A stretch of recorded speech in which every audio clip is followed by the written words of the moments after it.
Coach Bill Courtney, who just launched a new podcast on iHeart called An Army of Normal Folks. He's also the subject, and I love this movie.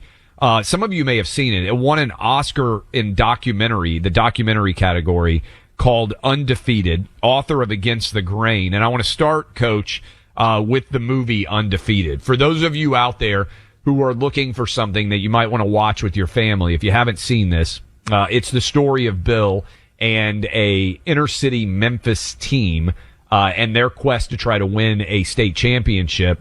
And really you see the degree to which, and this is why I was so fired up about COVID shutting down so many schools, a huge percentage of boys, and I know a lot of you out there listening know exactly what I'm talking about, and I want you to explain it for people who may not see it, Coach. A huge percentage of boys out there, especially in inner cities, stay in school so they can play sports. I mean, that's just the truth. And you hope the light bulb's going to go off at some point. Basketball, football, but whatever the sport is. Coach, what did you see, and how important when that movie Undefeated came out, which won an Oscar, and it's fabulous, and I encourage you guys all to watch it. How much does just playing a sport help to keep so many kids out there on the straight and narrow and even enrolled in school, period? Well, it's the hook. I mean, I can't tell you how many people have come to me and said, I've tried to do this, I've tried to do that. How do I reach this segment of people or this segment of people? And the answer is you got to have a hook. And the hook for me was football. And you're absolutely right. A lot of kids, obviously they have it backwards. They're not in school to play football. They're in school to learn. But the true candor is the football is the hook. And that hook gives you an opportunity to, reach them on things that will hopefully last long after football ends. Coach Bill, it's Buck. Thanks for being with us. Clay has been educating me on this PGA Live merger. A lot of big headlines all across the internet. Some people very, very fired up over this. What do you think? I mean, you're a guy who knows sports. What's going on? I think it's a potpourri of gravy and mashed potatoes mixed up with egos that God only knows what that's going to taste like when it's over with, frankly. I mean, it's a lot of money, a lot of ego, a lot of posturing, and, it's amazing. It's almost like politics, how people can sit there and tell one another how bad they don't like each other and how much they distrust each other and how evil one another are, and then somehow turn around and end up in a bowl together. I don't know. I think I think people should check their egos at the door a little bit and avoid some of what those guys are going through right now.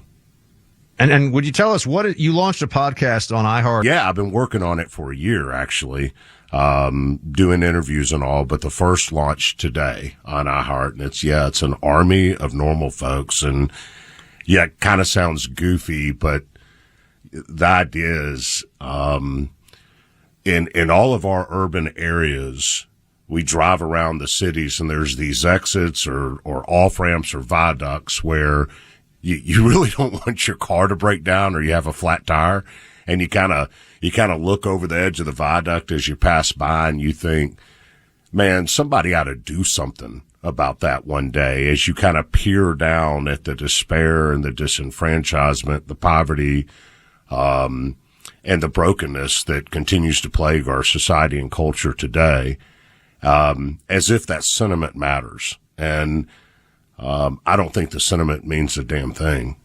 Frankly, I think you ought to tilt that rearview mirror about 30 degrees and look yourself in the face and say, I ought to do something about that one day. I think government has proven woefully inadequate in caring for the most disadvantaged among us. I think it becomes paternalistic. I think we strip people of the dignity and value of hard work. And I think the more government, the worse. And I think you can say that, but you're hypocritical to say that if then you're not willing to get off your butt and go do something in your communities about things that you can do. And so we've created this podcast called An Army of Normal Folks, and we are interviewing I just don't think the world's problems are going to be solved by fancy people on Fox and CNN using big words that nobody understands. I think we have a lot of dysfunction in DC. We have sought out average, normal folks who have done extraordinary things in their communities, and we're telling those stories, and we're not telling those stories in a Hallmark way with a pretty bow wrapped up on it. All of us have failures and inhibitions and goals and dreams and sadness and excitement in our life. And so we kind of unpack each of these individuals' worlds, where they came from, and not why they did something good because they're so wonderful, but really what they overcame to be active in their communities and societies. And we tell those stories each week. And the idea is hopefully it's not only redemptive, but inspirational, and it motivates all of us to say, I don't care if we're right, left, black, white, green, blue, Christian, Jewish, agnostic, whatever. The one thing we all can do together is be an army of normal folks serving those in our community.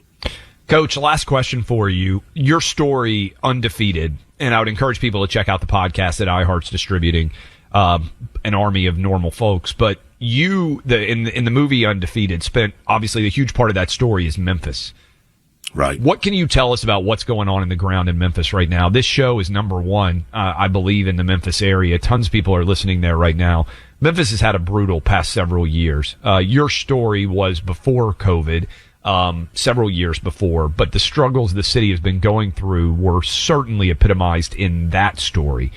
What is the city of Memphis like now, and what needs to happen in order for Memphis to get back to being a place that frankly is safe and that allows as many kids as possible to have productive futures? Memphis is a cool place, first of all. I don't want to rail on Memphis. I mean, lots of culture, lots of history, music, barbecue, FedEx World Headquarters is there, International Paper, AutoZone. Memphis has a lot going for it, but you're absolutely right. It has a lot going against it. And candidly, guys, I would love to be able to join y'all for 2 hours and talk every political bit you guys can come up with. And I do listen to you, and I love it. But what I'm about to say is really not very sexy, but it's just true. And until we start educating our children, we are going to continue to have problems in our cities. And education is really not a sexy buzzword. It's not something that ever ticks in the top 10 of politicians' worlds when they're out campaigning, but it's just true. And the other truth to that is we all have a problem with it. School boards are typically elected. And so we have a problem with our school boards. We have a problem with our teachers and school unions. We have a problem with our parents.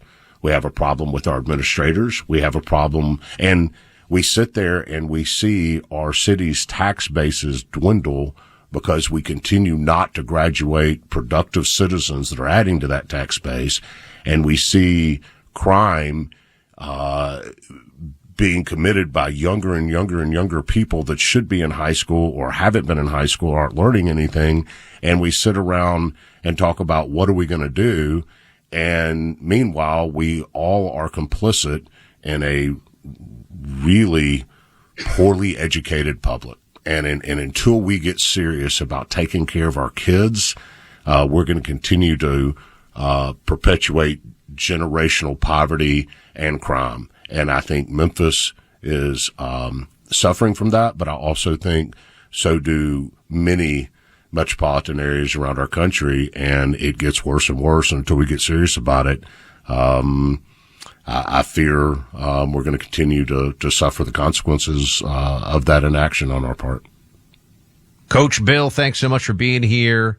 The podcast is out for everyone to check out. An Army of Normal Folks, launched on iHeart today. It's out. Go check it out.